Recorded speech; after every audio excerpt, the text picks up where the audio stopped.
ce rôle à son titre de codépositaire de la souveraineté nationale.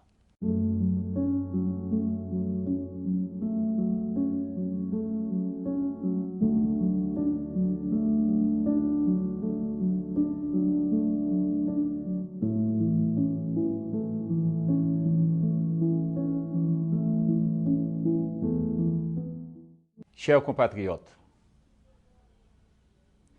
dès mon élection à la présidence du Sénat, j'avais pris l'engagement de lancer un dialogue national pour débattre des cuisantes questions qui font l'actualité et qui sont à la base de la profonde crise qui saccage notre société.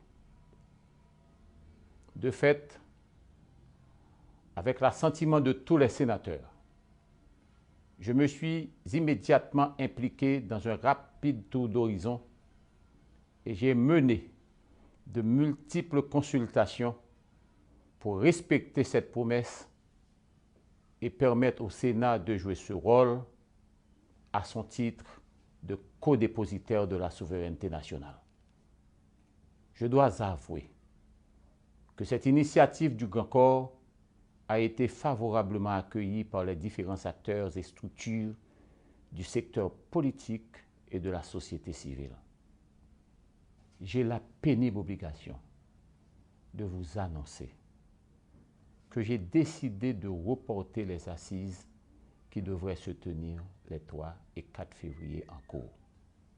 En effet, la montée des tensions, l'indisponibilité de certains acteurs clés m'ont conduit à prendre cette décision de sagesse.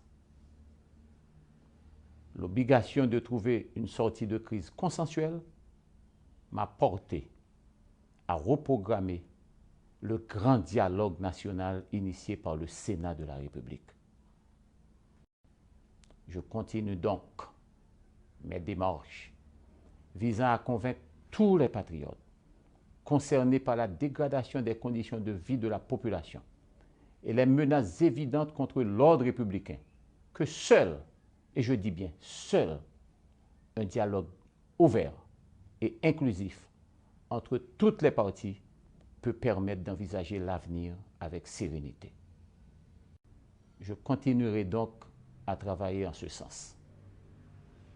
Depuis le 13 janvier 2020, le pays est totalement sorti de l'ordre constitutionnel et républicain.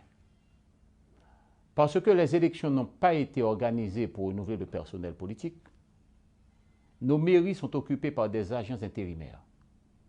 La Chambre des députés est vide et le Grand Corps est amputé de 2/3.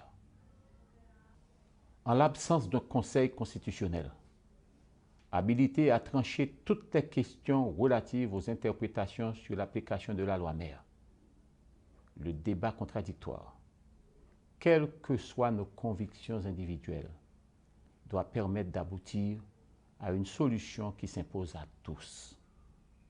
Je demeure persuadé que seule une solution recueillant le support de différentes parties en présence peut permettre la reconstruction des fondements de notre démocratie. Le chaos est à nos portes. Il est encore temps d'agir et de l'éviter. Que Dieu nous vienne en aide et préserve Haïti. Merci.